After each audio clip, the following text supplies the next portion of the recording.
Hablemos un poco del manifiesto ágil. El manifiesto ágil son 4 puntos que nos indican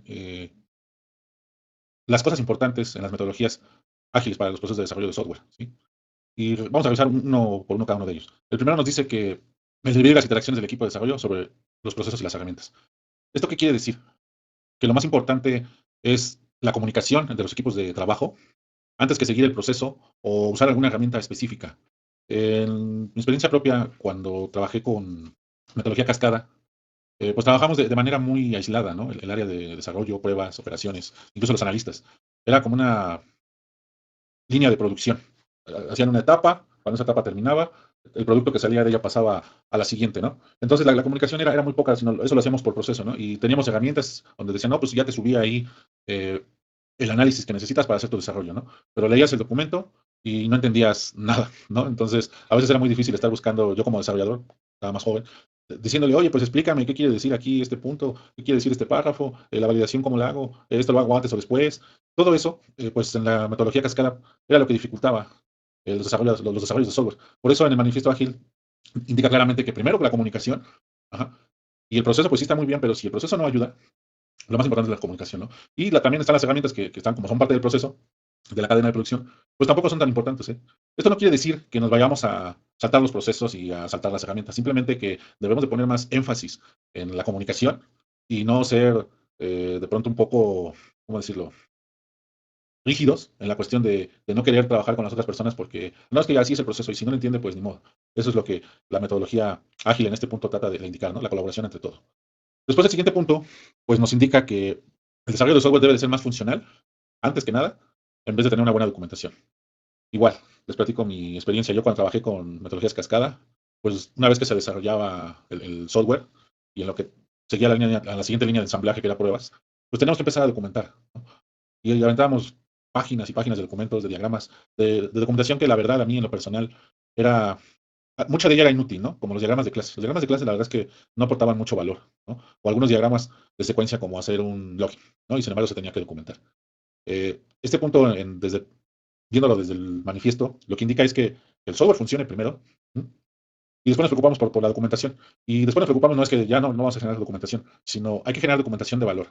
Yo, por ejemplo, en la experiencia lo que hago es aquellos flujos que son los más complejos, flujos, por ejemplo, hablando de una transacción bancaria, donde se involucran varios servicios, interactúan 6 7 8 llamadas, ahí a lo mejor, o bueno, no a lo mejor, es importante tener un diagrama de secuencia que indique cuál es el flujo y las llamadas entre cada uno de esos servicios y cómo es que va a interactuar, cuando marca error, cómo regresa, dónde se queda, si se queda en un punto, qué es lo que tiene que hacer. Ahí, por ejemplo, esa documentación es muy útil. Pero documentar el login, pues, la verdad es que no tiene ningún valor. Entonces, a esto se refiere este segundo punto, en que hay que enfocarnos en que los productos mínimos viables tengan cierta funcionalidad y documentar aquello que nos vaya a generar o agregar valor, ¿sí? No se olviden, no es no documentar, simplemente hay que agregar valor con la documentación o artefactos específicos que nos vayan a servir. Los que no, pues la verdad es que no vale la pena ponerlos porque nadie los va a leer y nadie los va a entender. El siguiente punto es la colaboración estrecha con el cliente antes del contrato. Igual les platico mi experiencia. Cuando trabajamos con Cascada, las empresas proyectaban y presupuestaban un proyecto, por decir, ese proyecto se va a tardar 6 meses, 7 meses, un año, lo que fuera. Entonces hacía la fase inicial de todo el levantamiento de requisitos, como lo vimos en ingeniería de software, y después en el camino el usuario de pronto tenía ideas o veía pequeños avances y quería hacer cambios, ¿no? Y era así como de, no, eso no te lo puedo cambiar porque entonces te va a costar. Y en el contrato, nada más lo único que establece o está incluido son estos puntos. No tenemos más. Si quieres mantener esto, pues hay que cambiar el contrato, reprogramar y hacer una serie de ahí de movimientos administrativos y logísticos. Eso, pues era irritante para el usuario, en primera instancia, y poco eficiente, ¿no? Porque al final se retrasaba el proyecto y era entrar en una burocracia de, ni si lo vas a hacer o no lo vas a hacer. Entonces, en el manifiesto ágil, aquí lo que indica es que primero colaboremos con el cliente, o sea, sí tenemos un contrato, sí hay un contrato, pero hay que tratar de ser más flexibles en esa parte de la negociación del contrato y ser más colaborativos, ¿sí? Al final y al cabo, si desarrollamos algo que no le va a servir, pues muy probablemente no nos va a volver a contratar, ¿no? Entonces tenemos que tratar de colaborar más con el cliente, y de aquí nace el término de Product Owner, que es una persona que está dentro del equipo de los clientes, o bueno, el cliente final, y que colabora con el área de desarrollo para cualquier duda, cambios y cosas que se tengan que priorizar, perdón, él tome esas decisiones y esté consciente y esté colaborando en todo este proceso. Esa es la parte de la colaboración con ellos. Y es también pues, muy importante el manifiesto.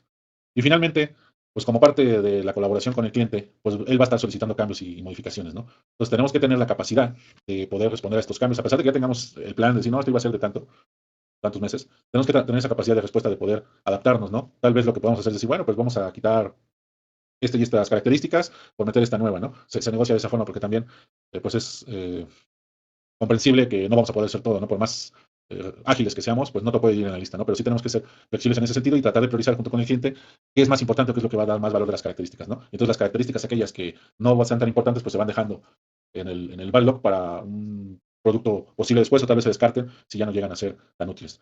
En el manifiesto ágil, pues es lo que nos pone con estos cuatro pilares o puntos. Son importantes porque en DevOps vamos a ver que mucha de la cultura o parte del elemento que vamos a ver como cultural tiene que ver con la agilidad. Entonces, tenemos que entender bien los conceptos de agilidad y lo que significan para poder entrar en materia de DevOps.